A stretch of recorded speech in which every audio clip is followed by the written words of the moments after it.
Gloria a Dios por este espacio. Gracias a Dios porque usted tomó la decisión de venir hoy a escuchar palabra de Dios. Qué bueno que está aquí.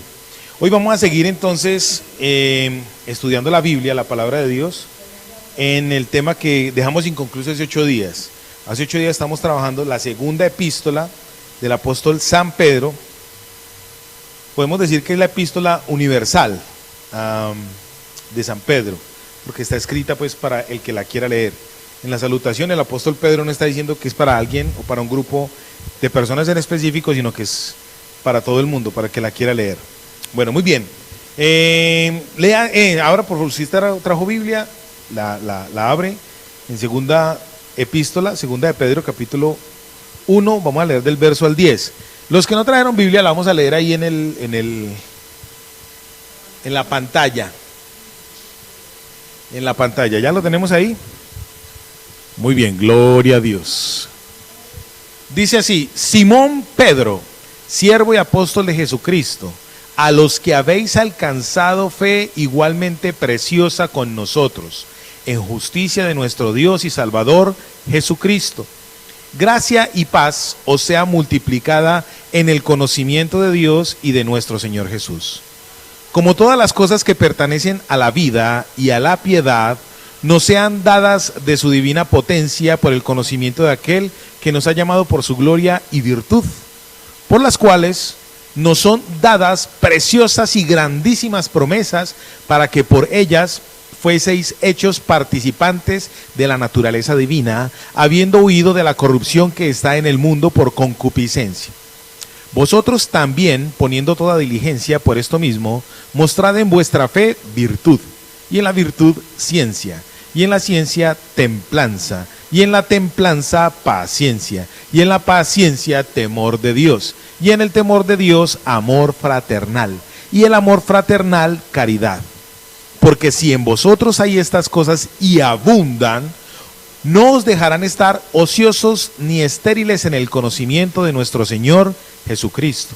Mas el que no tiene estas cosas es ciego y tiene la vista muy corta, habiendo olvidado la purificación de sus antiguos pecados.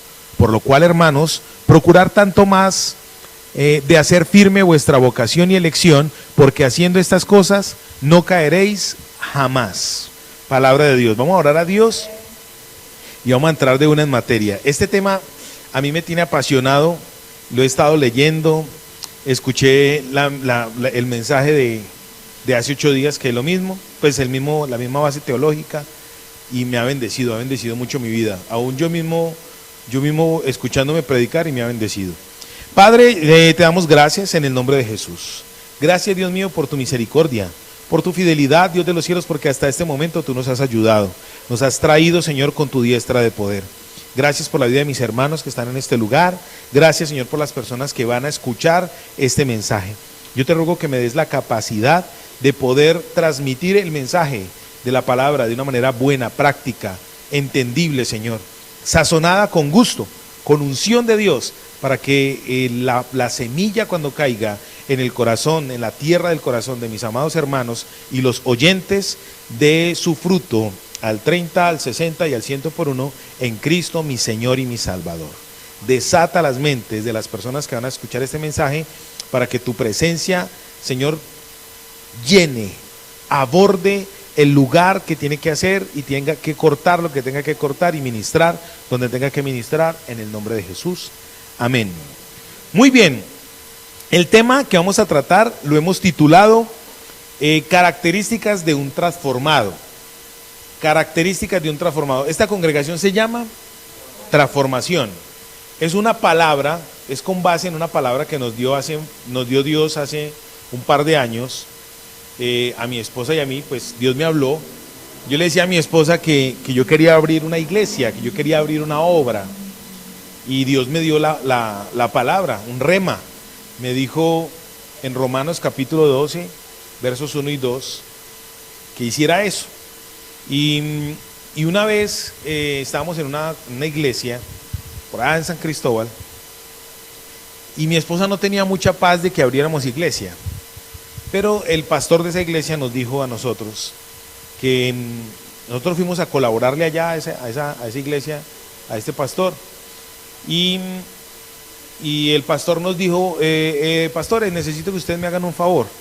Y usted, pastor, coja la red de hombres. Y la pastora Claudia tome en dirección la red de mujeres. Entonces nosotros le dimos de una, sí, vamos a hacerlo. Y entonces nosotros pensando en unificar siempre, en que siempre el concepto sea unir, nunca dividir, sino unir, sumar, multiplicar, nunca dividir ni restar, añadir siempre. Dijimos, no vamos a ponerle un nombre raro al ministerio de mujeres ni al ministerio de hombres.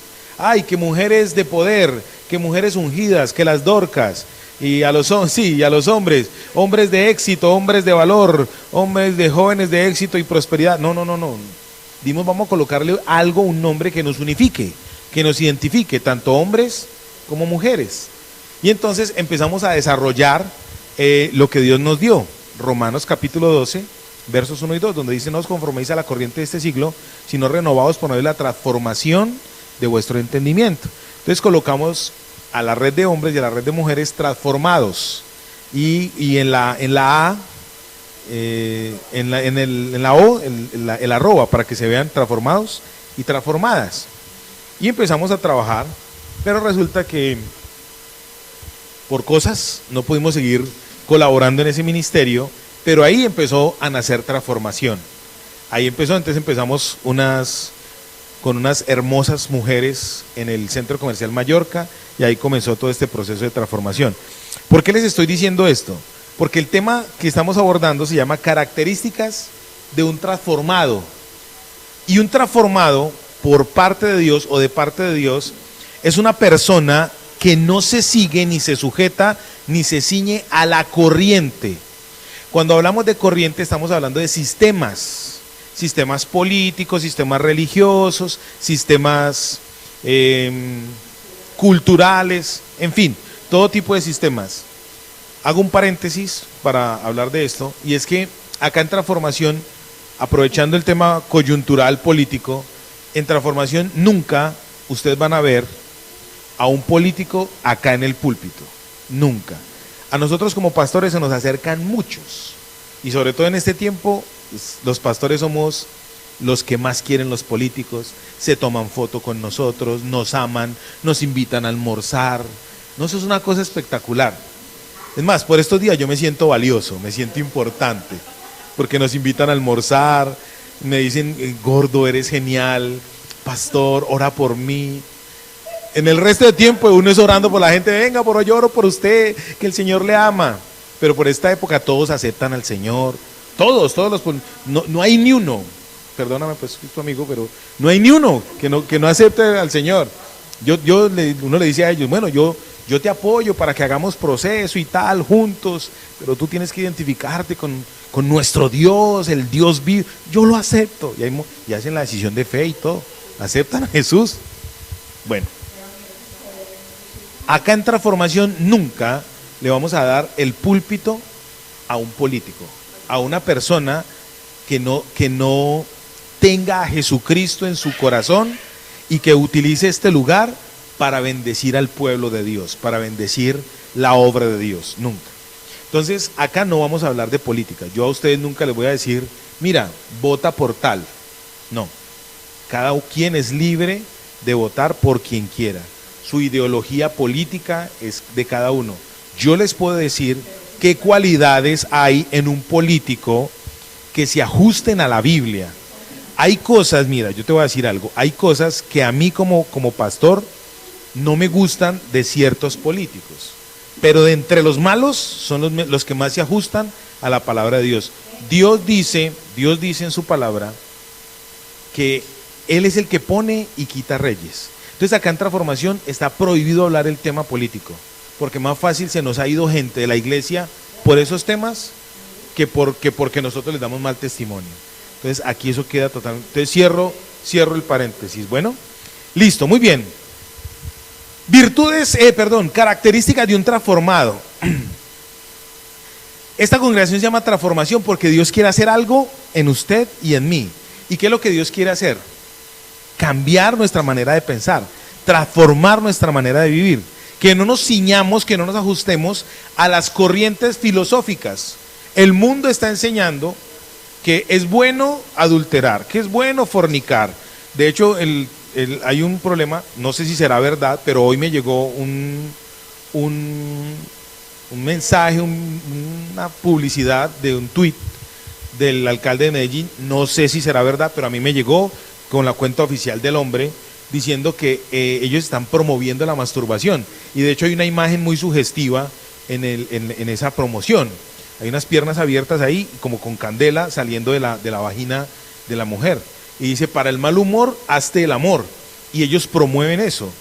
A lo malo hoy le están diciendo bueno, y a lo bueno le están diciendo malo. Cuando uno proclama, como hijo de Dios, como creyente, proclama bondades y misericordia de Dios, y aspectos morales le dicen retrógrado, le dicen amoral, le dicen estúpido, le dicen anticuado, le dicen una cantidad de cosas. A lo malo le dicen bueno y a lo bueno le dicen malo.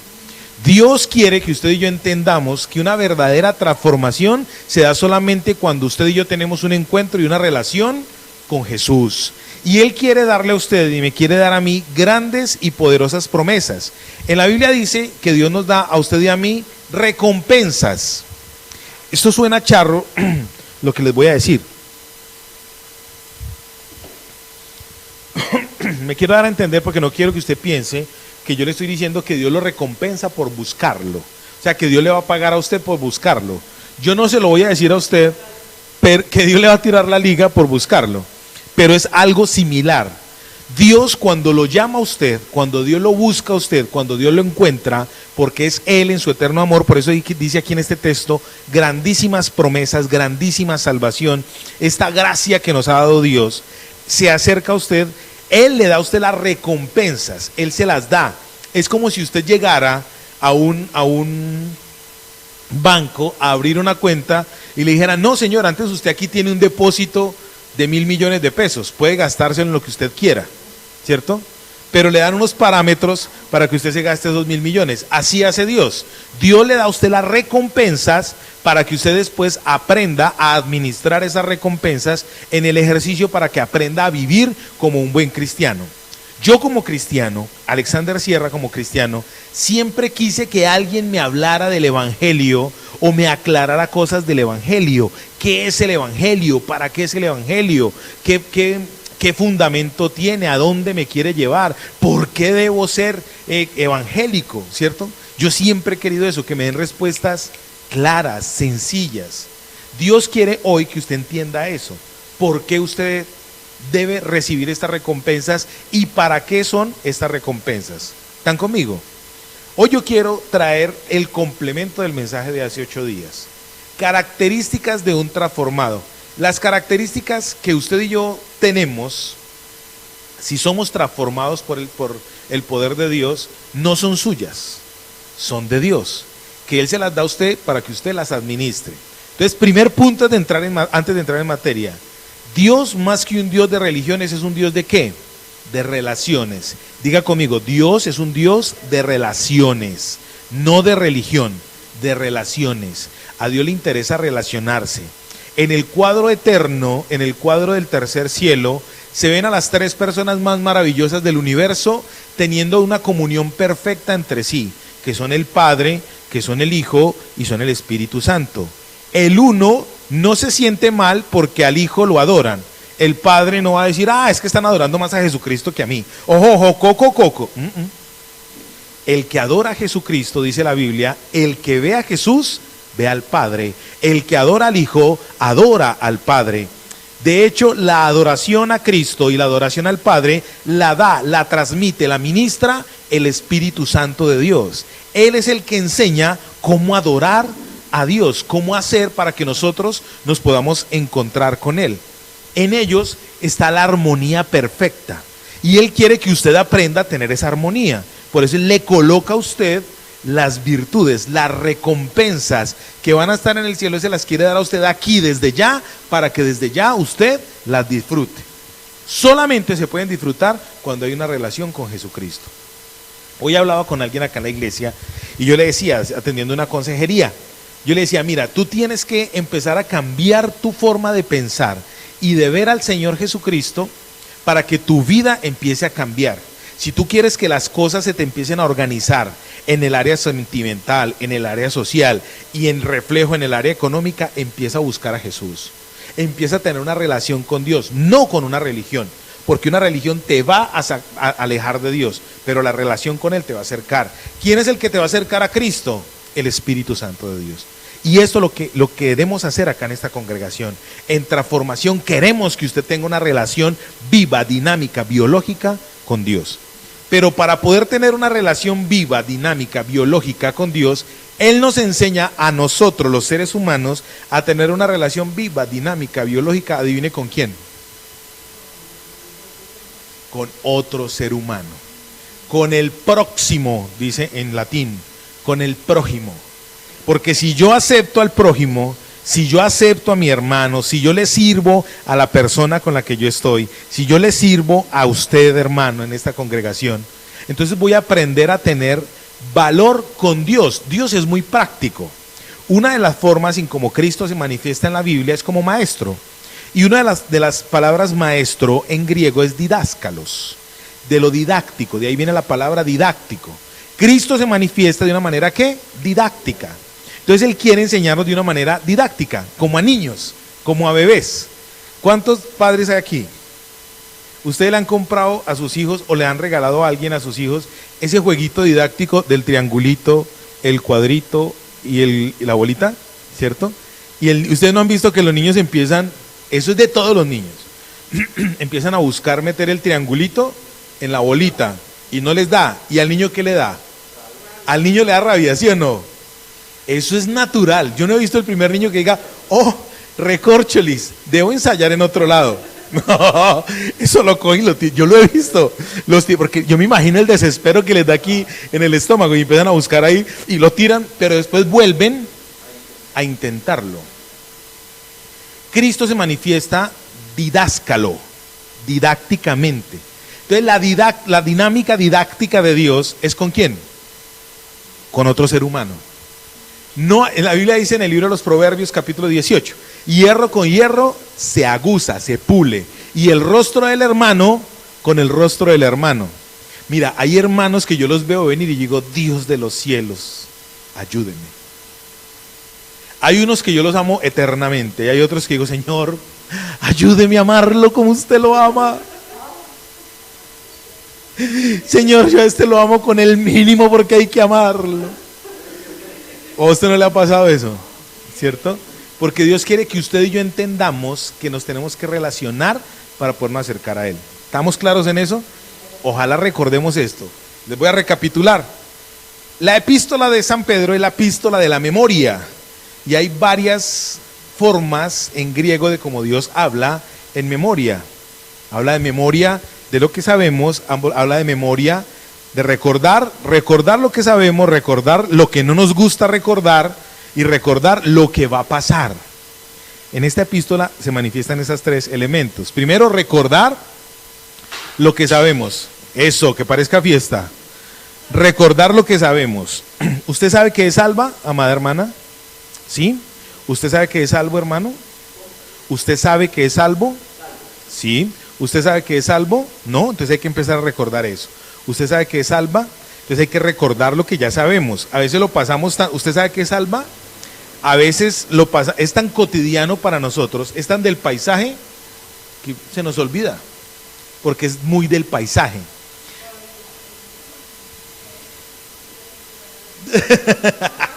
A veces eso se llama recordar lo que no nos gusta. ¿A quién le gusta recordar una deuda? En este momento yo tengo una deuda con Bancolombia y entonces todos los días me colocan un mensaje muy decente que a mí me encanta porque es muy decente. Recuerda ponerte al día con tu obligación en mayúscula.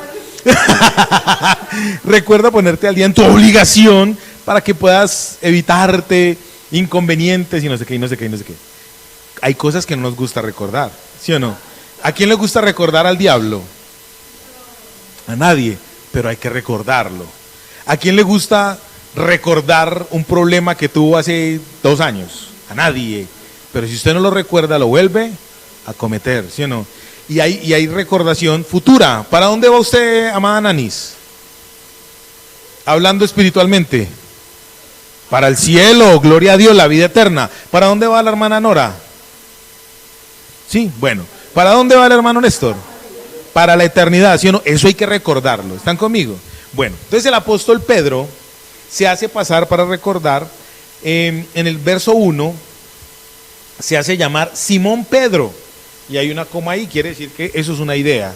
Simón Pedro. Simón, recuerde que es caña frágil o caña maleable.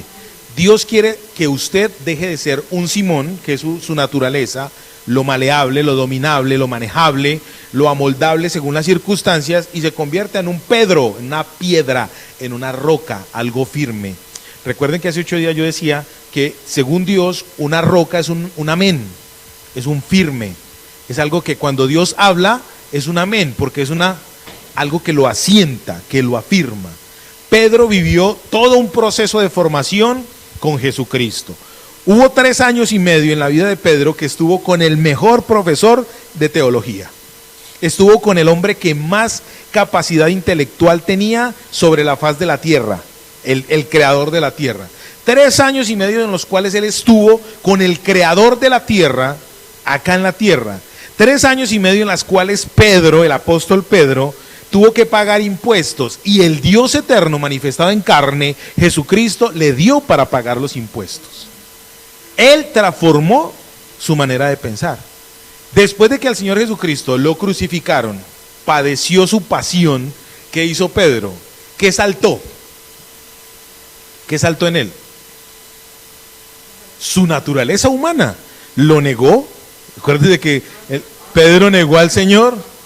Hay gente que 3 veces, hay gente que dice que Pedro lo negó porque le sanó la suegra. Pedro negó al Señor, y dice en la Biblia, en los evangelios sinópticos, y no dice que lo negó de una manera decente. Oh, caramba, yo no conozco al sujeto, yo no conozco al individuo. Dice que él vociferó. En la Biblia dice voceó, injurió. O sea, que el tipo sacó el lenguaje de corsario. Era un vikingo hablando, el hombre no copió, era grosero, gritó y todo, dice la Biblia, ¿cierto? Ese era Simón, moldeable según la circunstancia. Pero vino el poder de Dios y lo transformó. ¿Cómo lo transformó el Señor a él? ¿A través de qué? De una relación. A través de una relación. Esa fue una recompensa que Dios le dio a él. ¿Cuál fue la recompensa que Dios le dio a Pedro? Aceptación. ¿Cuál fue la recompensa que Dios le dio a Pedro? Valoración. ¿Cuál fue la recompensa que Dios le dio a Pedro? Amor. Dios, el Señor Jesús, amó a Pedro.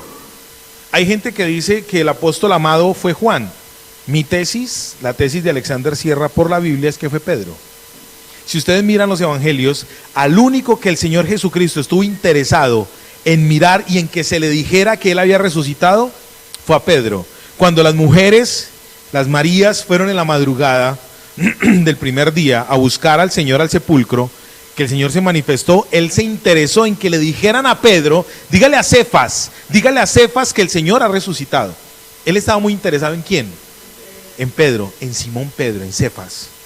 Hoy Dios quiere decirte a ti que Él está muy interesado en ti. Él está interesado en que tú seas transformado a través de una relación con Él. A ti no te va a cambiar conocimiento, a ti no te va a transformar la religión, a ti te va a transformar en la relación con Dios. Esa es una de las ricas y abundantes recompensas que Él nos da. Él quiere darnos recompensa. ¿Están conmigo? Pedro, Simón Pedro, en esa primera frase se ve la transformación de Dios. Pedro no se manifestó ni escribió la carta diciendo, yo Pedro, el apóstol ungido del Señor. Él se manifestó como un siervo. Cronológicamente, dijo, yo soy un siervo. Aquí estoy para servirle a Dios, la disposición. El que va a ser transformado por el poder de Dios, Dios le coloca disposición. Cuando usted siente en su corazón que Dios le está hablando, es Él mismo quebrantando su espíritu. Pero resulta que usted, el ser humano, es tan orgulloso que no escucha la voz de Dios. El único espíritu que repele al Espíritu Santo de Dios es el espíritu humano, ni siquiera los animales. Los animales, cuando va a haber una catástrofe, una calamidad, los animales claman, y huyen. Romanos dice que la naturaleza clama, anhela la manifestación gloriosa de los hijos de Dios. Pedro, Simón Pedro, se manifiesta como Simón Pedro, dice siervo y apóstol. Primero Simón maleable, luego Pedro, le dije siervo y apóstol de Jesucristo, a los que habéis alcanzado por la justicia de nuestro Dios y Salvador Jesucristo, una fe igualmente preciosa a la nuestra. Aquí la palabra salvación la habla como justicia. Dios te ha justificado. Dios quiere que tú seas salvo. Esa es una de las grandes recompensas que Dios te ha dado. Ahora vamos a mirar otras recompensas que Dios te ha dado para que de una manera didáctica, ¿sí me estoy dando a entender? De una manera didáctica tú aprendas a manejarla. ¿Con quién? Con los demás. Y así entonces se cumple la respuesta, les doy la respuesta que yo también me hice alguna vez. ¿Qué es ser evangélico? ¿Para qué es el evangelio? En la Biblia dice, en el capítulo 1 de Marcos, váyase, déjese paradito, segunda de Pedro, y váyase conmigo para Marcos capítulo 1. Marcos capítulo 1. Yo lo he repetido muchas veces, pero no importa, recordamos lo que sabemos. Marcos capítulo 1, verso 1 dice, principio del evangelio de Jesucristo, Hijo de Dios. ¿El evangelio qué es? Buenas noticias. ¿De quién? Del Hijo de Dios. ¿Para quién? Para usted, dice, como está escrito en el profeta Isaías, aquí yo envío mi mensajero. Un mensajero es un anunciador. ¿Para quién son las buenas noticias del evangelio? Para usted y para mí. Vuélvase para segunda de Pedro. El evangelio son buenas noticias y hoy Dios le va a dar buenas noticias a usted. ¿Usted quiere buenas noticias? No le voy a decir, hermana, te vas a ganar el baloto. Son 5.000 millones. Mira, yo una vez le dije a una persona, te vas a ganar el baloto, pero nos tienes que dar el diezmo. Dijo, no, yo no me lo quiero ganar. ¿Qué te eso, no? Muy bien. Verso 3. Dice, como todas las cosas que pertenecen a la vida y a la piedad, nos han sido dadas por su divino poder mediante el conocimiento de aquel que nos llamó por su gloria y excelencia. Quiero parar aquí un momentico. Dice, como todas las cosas que pertenecen a la vida y a la piedad, nos han sido dadas por su divino poder. La palabra vida en este texto no es vida biológica, ni vida psique de entendimiento. Es una vida espiritual. Dice en griego, zoe. Y zoe es con Z, Z-O-E. Zoe es una vida increada. ¿De dónde provienen las recompensas que Dios nos da? De arriba, de lo alto, de lo increado. Aquí no existen esas recompensas. Aquí no nos las puede dar nadie, porque nadie nos va a poder dar lo que viene de Dios. Pero Dios se lo da a usted para que usted ¿qué haga? Lo dé a otro. ¿Listo? Dice así, verso 4.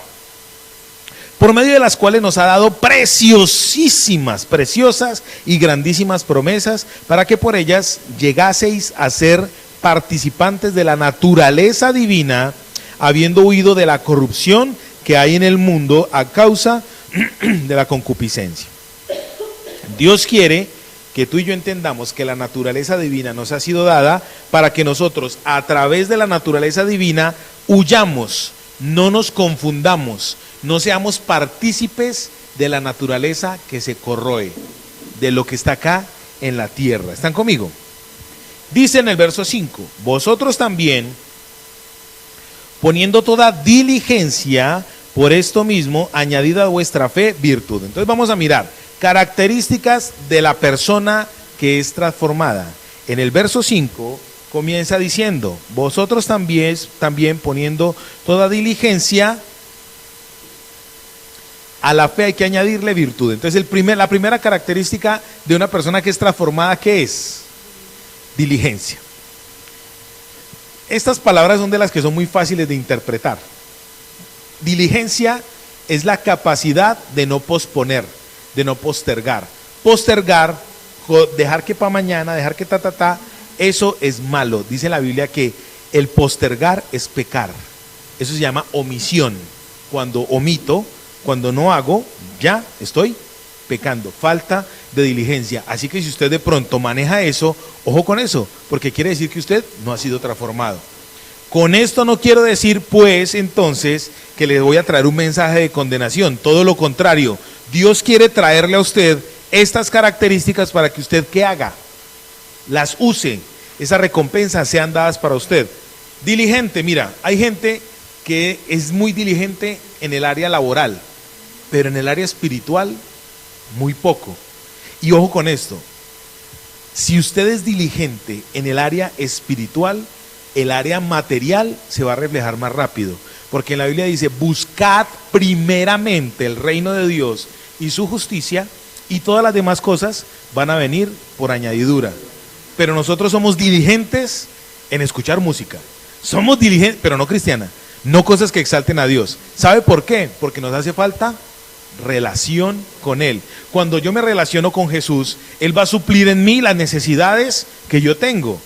Mira, yo he hablado con cristianos, con muchos cristianos, diariamente hablo con cristianos. Hoy me llamó un muchacho de una empresa telefónica a ofrecerme un teléfono, y yo resulté evangelizándolo cuando él me dice, pastor, es que yo soy cristiano, pero he estado descarriado, y me guindé a hablar con él. Empecé a hablar con él, a ministrarle, a hablarle, a darle palabra. Vive en Pereira y me dijo que se iba a venir un fin de semana para esta iglesia, nomás para conocernos. Y vive en Pereira. Imagínate. Empecé a decirle a él, mira, ¿tú qué música estás escuchando? ¿Tú cómo te estás relacionando emocionalmente con Dios?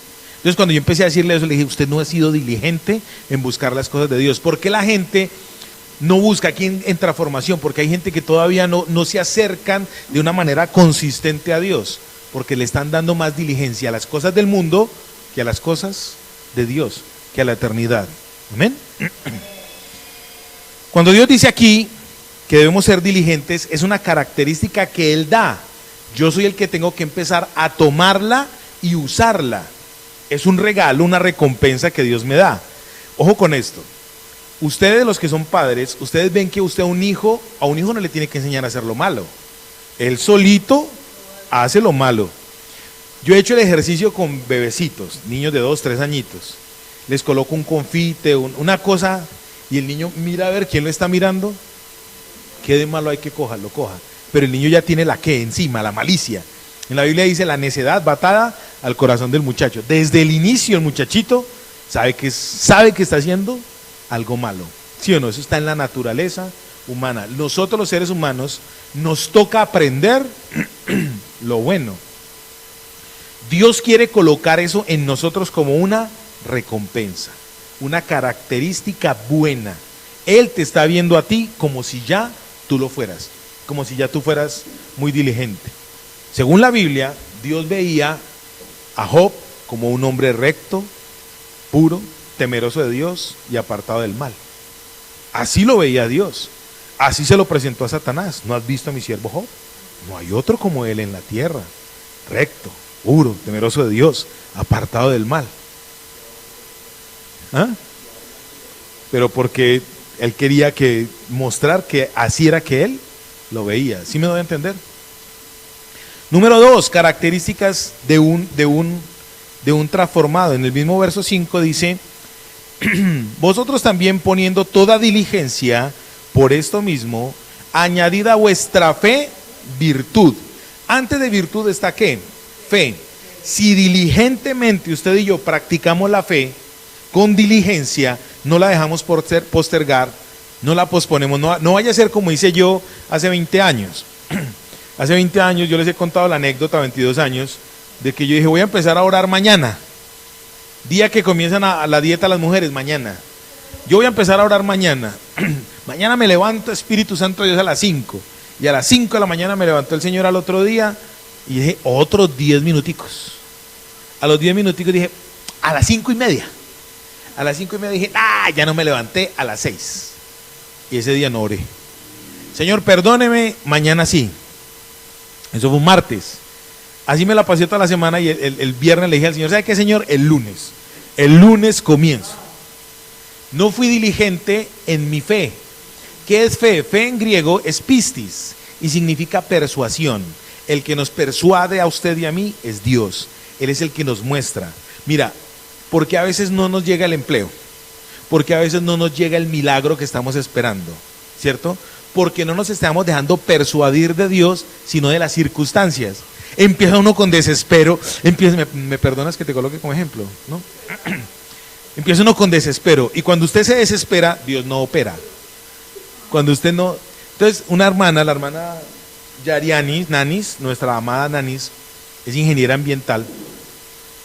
Le buscamos empleo hasta como aseadora. Y no se dio, mano, no se dio. Y un día ella oró al Señor, de una manera sencilla: Señor, me voy a dedicar a mi salud, porque tengo que hacerme un proceso de salud, ya no quiero empleo. Paquiti, ahí le llegó el empleo. ¿Por qué? ¿Cómo es la forma de persuadir de Dios? Usted se estaba dejando persuadir por el miedo y la ansiedad y el afán, pues entonces déjese persuadir por eso. Cuando ella decidió descansar en Dios, bueno, ya no me moleste más, yo no voy a buscar empleo, ahí le llegó un empleo donde trabaja medio tiempo y se gana prácticamente casi que el sueldo como si estuviera trabajando de día, todo el día, ¿cierto? Dios quiere que usted empiece a dejarse persuadir de Él, es algo que Dios le da. Si usted verdaderamente se quiere dejar transformar por el Evangelio, déjese persuadir por Dios, conózcalo, santo de Dios, conózcalo que usted sí es santo. El que tiene a Cristo en el corazón sí es santo. El que tiene a Cristo en el corazón sí es salvo. El problema está en que como le has hecho el quite a Dios, ¿quién es el que te ha metido a ti la inseguridad de no salvación? Si no es Cristo el que te persuade, ¿quién es el que te persuade? Simple. En la Biblia dice: el que no es conmigo, contra mí es. No le dé mente a eso.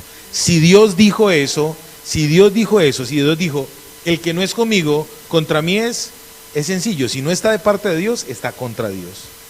Hay cosas que uno quiere hablarle a la gente y decirle, pero si ofenden con la verdad siempre va a doler.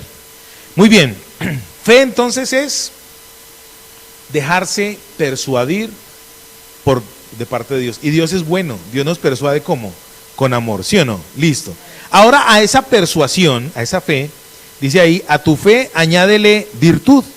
La virtud en griego es arete. Y arete es la excelencia absoluta en algo. Arete es un adorno. Arete es la excelencia absoluta en algo. Dios quiere que tú seas diligente en tu fe. Y que tu fe te lleve a tener ¿qué? Virtud. Y la virtud no es lo que nosotros nos imaginamos siempre. Ay, esa persona es un dechado de virtudes. Entonces asumimos que la virtud en una persona son dones. Ay, esa persona tan educada es un dechado de virtudes. Si lo ves como habla, ay, esa persona no dice ni una groserita. Ay, esa persona tan educada. Ay, entonces uno asume que es algo ¿qué? Externo, ¿sí o para qué? No. La palabra arete, virtud en griego, quiere decir que tiene que ser algo excelente, absoluto en lo que haga. O sea que su fe, ¿cómo tiene que ser? Excelente.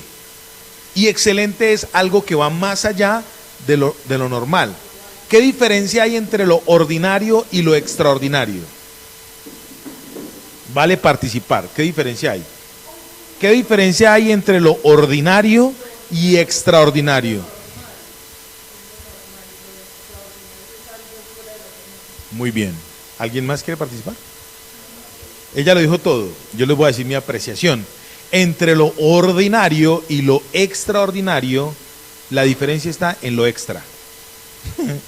Extraordinario y ordinario. Coloca las dos palabras, la diferencia está en lo que extra, lo que usted coloque de más. La virtud es lo que usted coloca de más, lo extra. Ejemplo, si usted es un tipo de fe, colóquele un poquitico más a esa fe. Sea excelente en esa fe. Si usted es cristiano, entonces procure porque su cristianismo se vea. Procure porque su cristianismo sea excelente. En su relación con Dios, ¿cómo es su cristianismo? ¿Ordinario o extraordinario? Ordinario es lo que hace todo el mundo. Extraordinario es arrodillarse y ponerse frijoles. Extraordinario. Lo extraordinario es irse más allá, ¿sí me doy a entender? Dios quiere eso, lo que usted. Características, vamos a ir unas tapitas de gaseosa aquí en la rodilla y 2 ladrillos aquí. Características de la virtud, arete.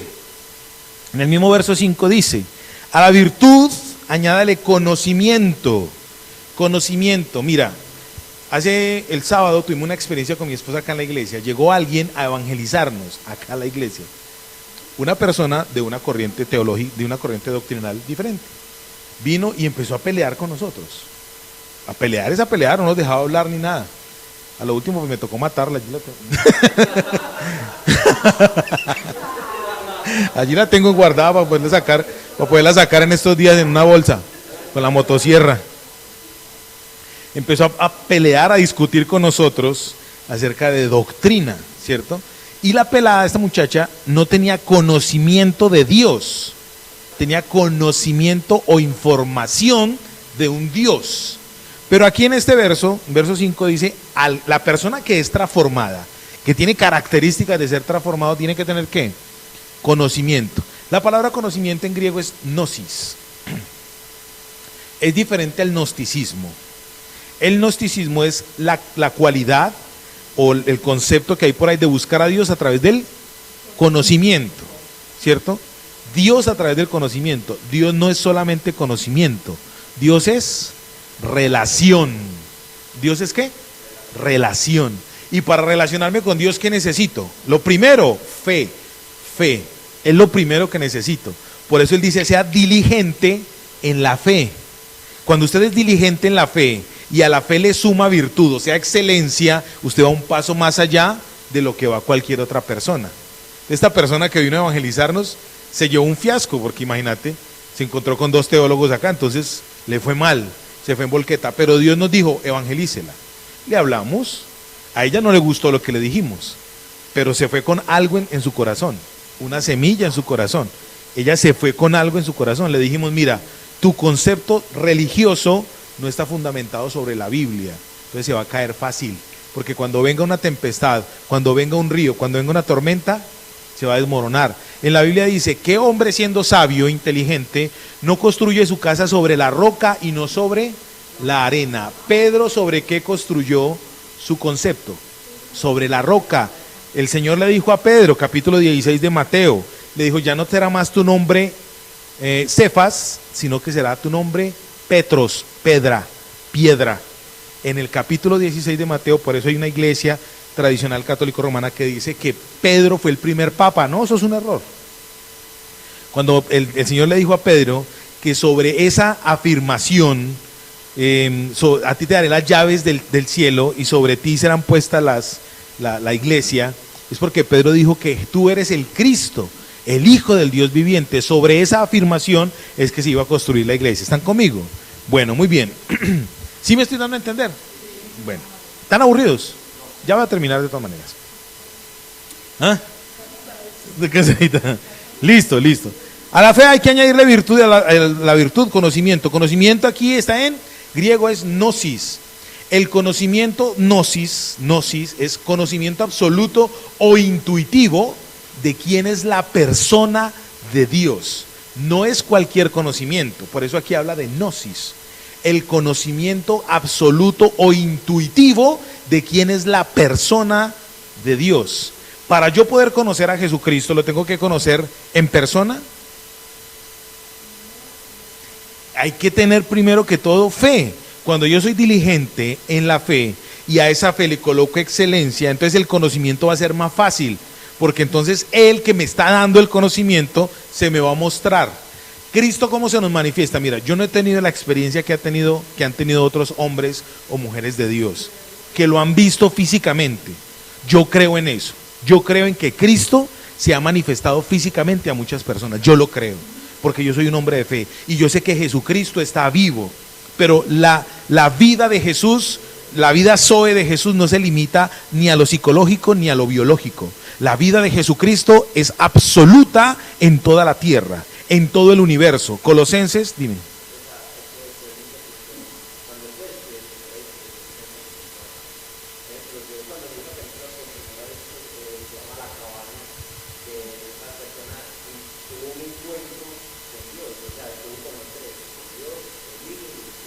Sí.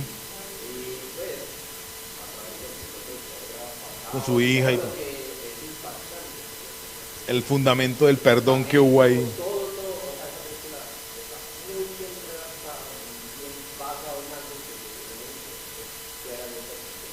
Totalmente, totalmente. En la Biblia dice en el libro de Colosenses, capítulo 1, versos del 16 en adelante, que en Jesucristo habita corporalmente toda la plenitud de la deidad. Capítulo 2, verso 14. Dice en Jesucristo habita corporalmente toda la plenitud de la deidad. O sea, Dios mismo se manifiesta en Jesucristo. Pero en el verso 16 del capítulo 1 dice que toda la piedad proviene de arriba, porque en Jesucristo Él reconcilió todas las cosas consigo mismo, las que están en el cielo como las que están en la tierra. Entonces yo creo en que Jesucristo está vivo. No he tenido la oportunidad de que se me manifieste como otra persona que una vez alguien me dijo, no, yo vi al Señor que atravesó el muro con sus hermosos ojos azules y me habló y dijo, gloria a Dios, a mí no me ha pasado. Pero creo en que Jesucristo es mi Señor, es mi Salvador. El Señor Jesús dice, bienaventurados ustedes que creen sin ver. Bienaventurados ustedes que creen sin ver, porque lo conocemos a Él de una manera interactiva, es más de una relación. Usted quiere conocer cómo era físicamente Jesucristo, vaya hacia la Biblia. El centro del conocimiento de Dios está aquí, en la Biblia. Una vez un hermano casi me pega cuando yo le dije que el Señor Jesús era feo físicamente. Casi me mata, ¿cómo se le ocurre? Claro, hermano, es que usted todavía tiene la figura en su mentecita, en su imaginario del Cristo parroquial, el europeo, el bizantino. Claro, esa barba así puntudita, sus ojos, esa melena así rizada, parece la imagen de un gay, así la quebradita aquí en la mitad. No, una cosa súper, el metrosexual. Una cosa brava, ¿sí o no? Esa es la imagen del Cristo parroquial que nos han vendido durante, ¿qué? Toda la vida. Hace 1700 años nos están vendiendo esa imagen. Pero según la Biblia, Cristo físicamente no era bonito.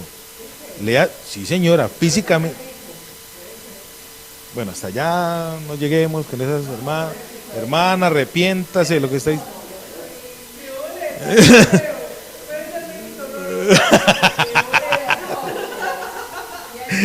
Póngale pues que físicamente, dice Isaías 53, cómo era físicamente él.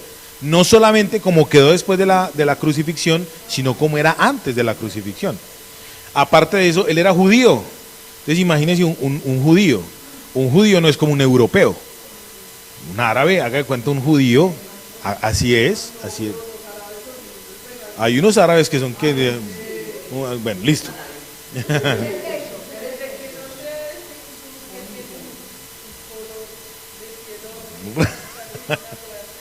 Indio, porque el hindú es el practicante del hinduismo, que es del continente indio. Bueno, listo, muy bien. Hasta ahí estamos bien. Dios, ¿cómo quiere entonces que tú lo conozcas? Absolutamente e intuitivamente. En el libro de Eclesiastés, capítulo 3, creo que es el verso 12, dice que en el ser humano, en el corazón del hombre, está la eternidad. Cada uno de ustedes intuitivamente sabe de la eternidad porque la percibe espiritualmente. La eternidad se percibe espiritualmente. Eso es una forma de conocimiento de Dios. Él quiere que usted y yo lo conozcamos absolutamente a través de la palabra, a través de la Biblia. A través de la Biblia se nos muestra, se nos manifiesta el carácter de Dios.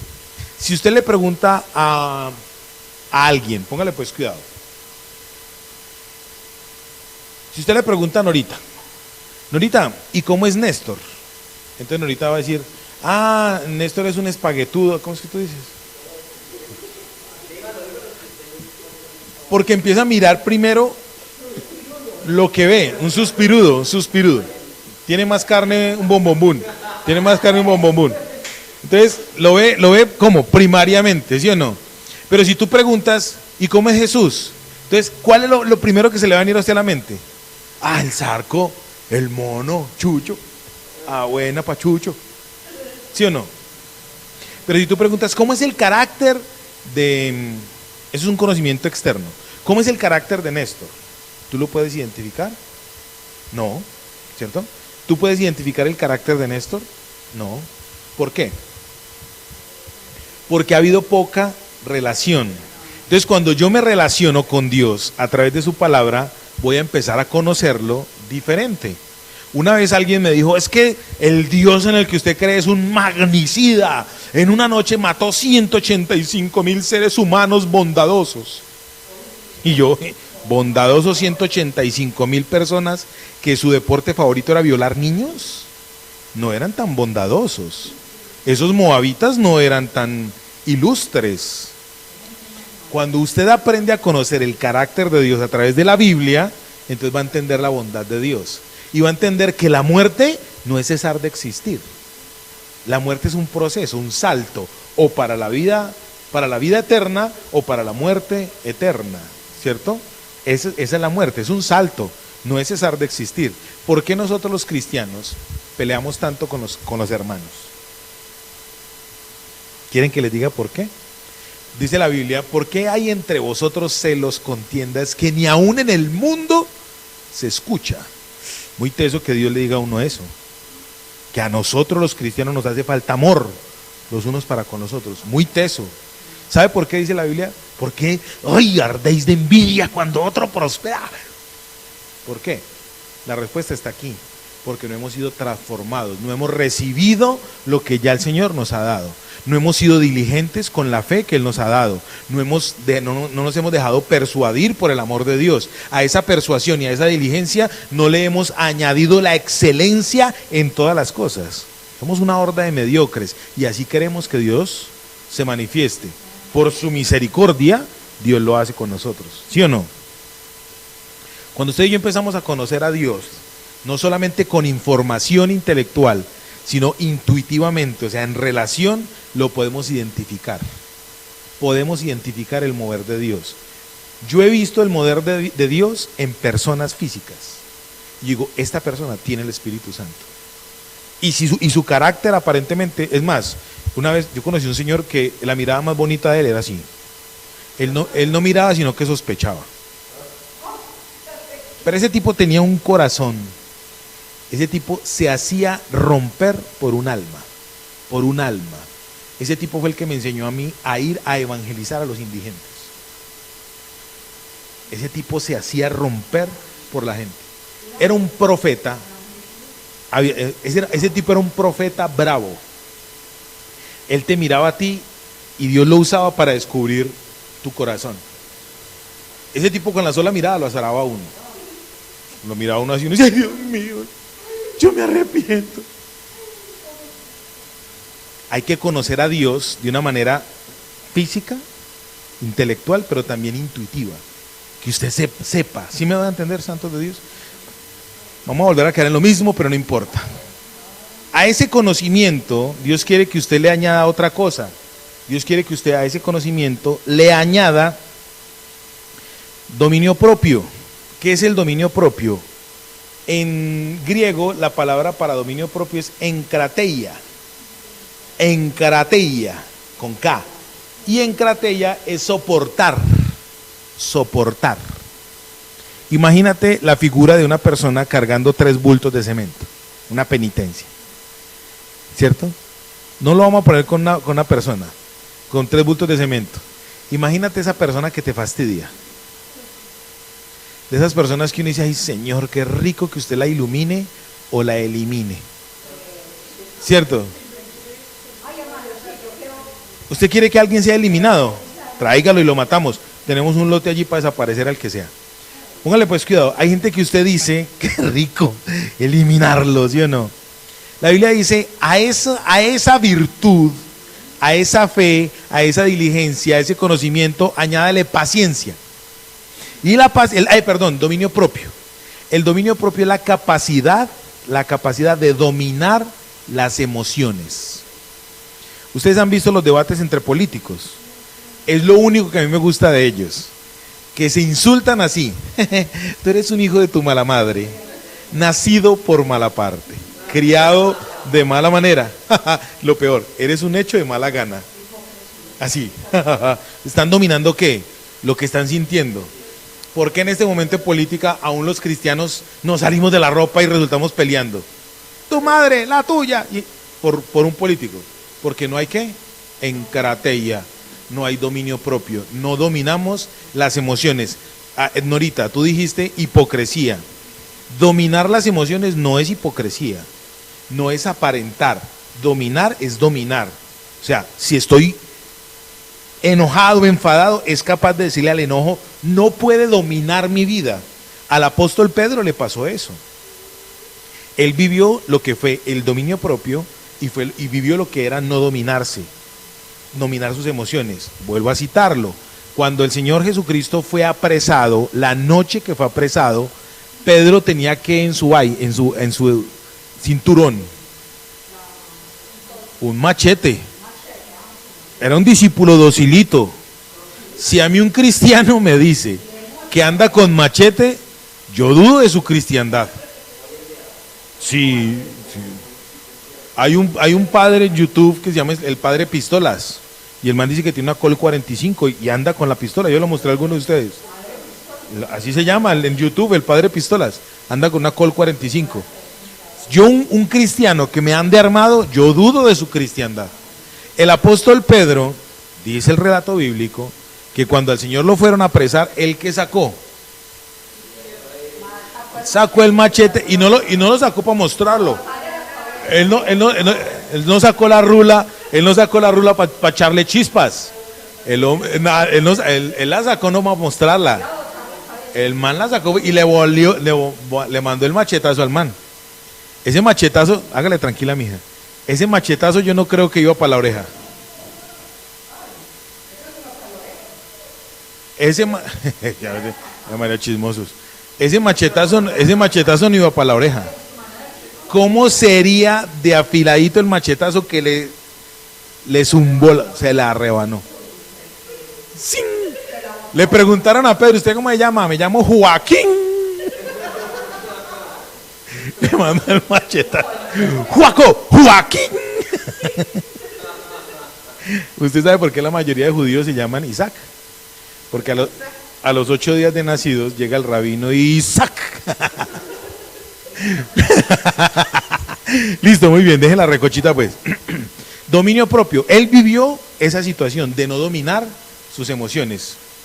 El hombre que es transformado, la mujer que es transformada por el Señor, tiene ese galardón, esa recompensa que Dios le da.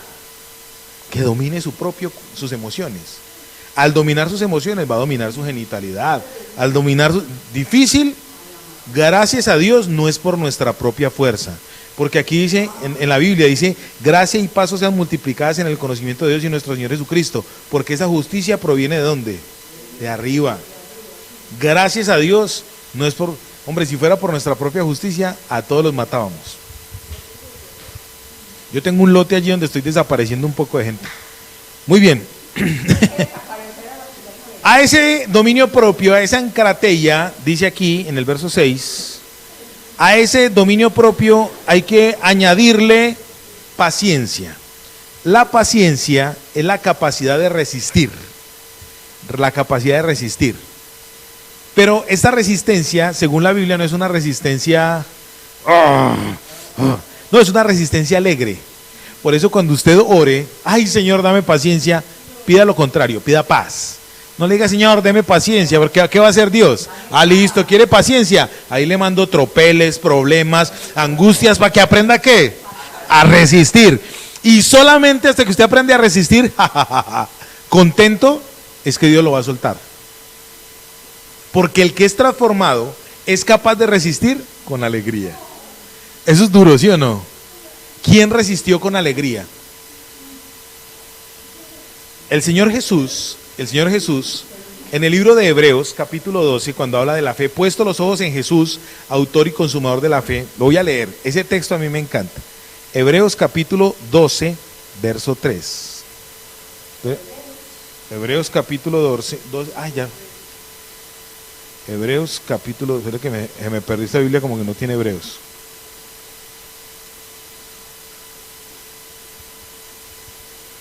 Hebreos capítulo 12,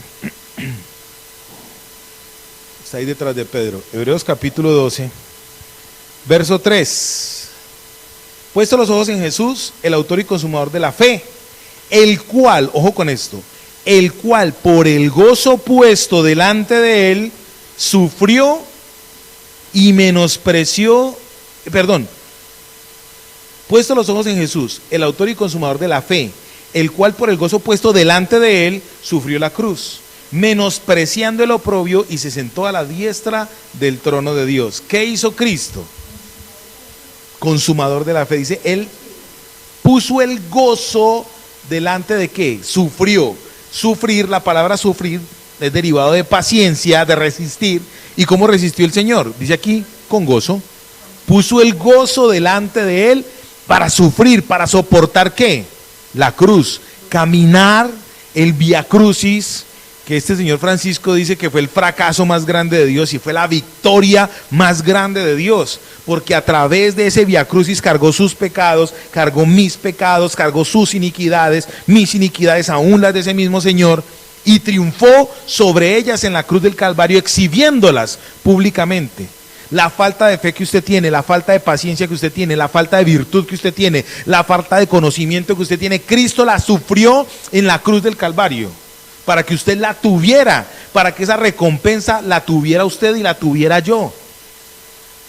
El peso de la cruz la sufrió por amor de usted y de mí. Él resistió con paciencia la cruz, y no solamente con paciencia, dice aquí que con ¿qué? Con gozo. ¡Ah! ¡Qué cuca! Con gozo. Cristo sufrió la cruz con gozo por usted y por mí, o sea, por causa suya y por causa mía.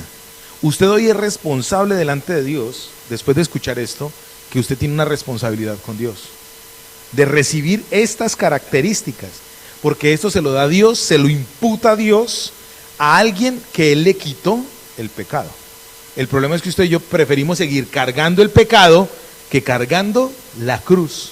Y dice la Biblia, el Señor Jesús dice, llevad, si el que quiera ir en pos de mí, niéguese a sí mismo, tome su cruz y sígame, porque es ligera mi carga y es suave, porque Él ya lo hizo.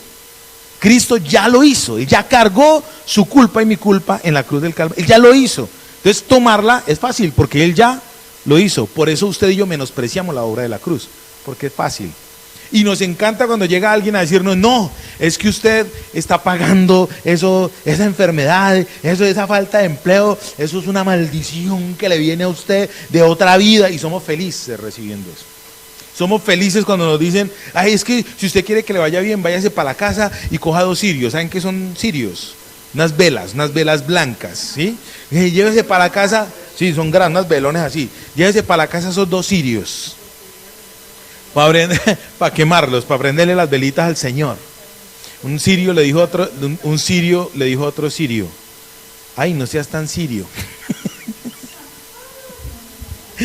Muy bueno el chiste.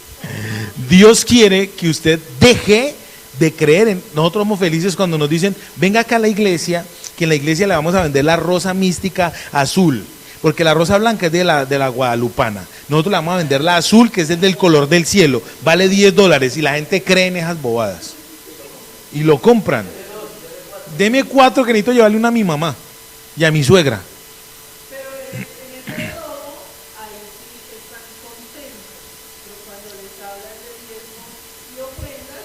Ay, los pastores son los mal ladrones. Los pastores para darle ya usted sabe.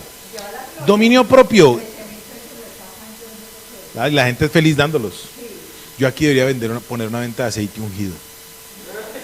Parce, pagamos el arriendo total. Es más, coloco un letrero de que venta de aceite ungido, el original. El original. Venta de chuzos con aceite ungido. Diarrea garantizada. Hombre, ahí pagamos el arriendo con eso. A punta de aceite ungido. Y la gente paga por litros, galón, descuento por galones. Muy bien, la pimpina. Dominio propio en cratella, paciencia. La paciencia en griego es hupomané, y es resistencia, pero resistencia ¿con qué? Con alegría. Y les acabé de colocar el ejemplo. Cristo colocó hupomané, con H, upo de grande, mané. paciencia con alegría, resistencia con alegría. ¿Listo? ¿Están conmigo? Yo creo que vamos a volver a caer en el mismo. Piedad, la vamos a ver dentro de 8 días. Y vamos a ver el resultado de la persona que no tiene estas características. ¿Cómo lo trata la Biblia? ¿Cómo le dice a Dios a la persona que no se deja transformar? ¿Cómo le dice Dios a la persona que no recibe estas recompensas que sin merecérnoslas, Dios nos las da? Él nos da a usted y a mí las herramientas para que, dice en la Biblia literalmente, que nosotros tenemos que dar a los hermanos y mayormente a los hermanos en la fe. Dice la Biblia que el lazo entre los hermanos de la fe es más grande que el lazo sanguíneo con los hermanos genéticos. ¿Sí escuchó? Genial. Amén. Dios hoy quiere decirte a ti, para concluir, Él quiere darte recompensas para que tú entiendas qué es ser transformado. Las características de una persona que es transformada, ¿en dónde? En su entendimiento y no en la religión. Padre eterno, te damos gracias, Dios mío, en el nombre de Jesús. Gracias, poderoso Señor, porque en ti podemos tener diligencia. Gracias, Dios mío, porque tú eres quien nos da fe, porque nos persuades, Señor, a conocerte. Nos persuades, como dice en el libro de Oseas, con lazos de amor nos has amado, Señor. Nos has persuadido, nos has buscado, Dios eterno. Gracias porque la fe, la pistis, nos ayuda a orientarnos a ti. Y a través de ella tú nos persuades, Señor, a buscarte, a mirarte solamente a ti, a mirar al invisible, Señor. Ayúdanos, Dios mío, a que nosotros podamos colocarle a esa diligencia y a esa fe excelencia absoluta en todo lo que hagamos, Señor. Que nuestra vida sea una vida excelente, una vida extra en todo, Dios mío. Que el conocimiento no sea solamente informativo aquí en la mente, sino que sea un conocimiento intuitivo, un conocimiento vivo, dinámico, real, como dice en tu palabra, aquí en este texto, Señor. Que estas cosas que estamos estudiando pertenecen a la vida y a la piedad y nos han sido dadas por ti, por tu divino poder. Esa vida increada, Dios mío, gracias, gracias Espíritu Santo de Dios. Gracias, Señor, porque tú nos das dominio propio, porque tú nos enseñas a dominar nuestras emociones. Esto no es fácil, pero contigo no es imposible, porque como son tuyas, tú no las das, tú eres quien nos enseña a manejarlas, Dios mío. En el nombre de Jesús yo te ruego, Señor, que la paciencia que nosotros debemos tener sea con gozo, con alegría, así como tú la tuviste, Señor. Porque en tu palabra dice que tu yugo es ligero y tu carga es fácil, Señor. Gracias te damos, Señor, en el nombre de Jesús. Gracias, Señor, por tu infinita bondad. Gracias, Señor, por tu infinita misericordia, por tus grandísimas y preciosas promesas que nos has dado, Señor, para tu gloria, para tu excelencia, Señor, en el nombre de Jesús. Despachamos a nuestros hermanos en paz y en bendición, para gloria de Dios Padre, en Cristo nuestro Señor y Salvador. Amén. Y amén. Gloria.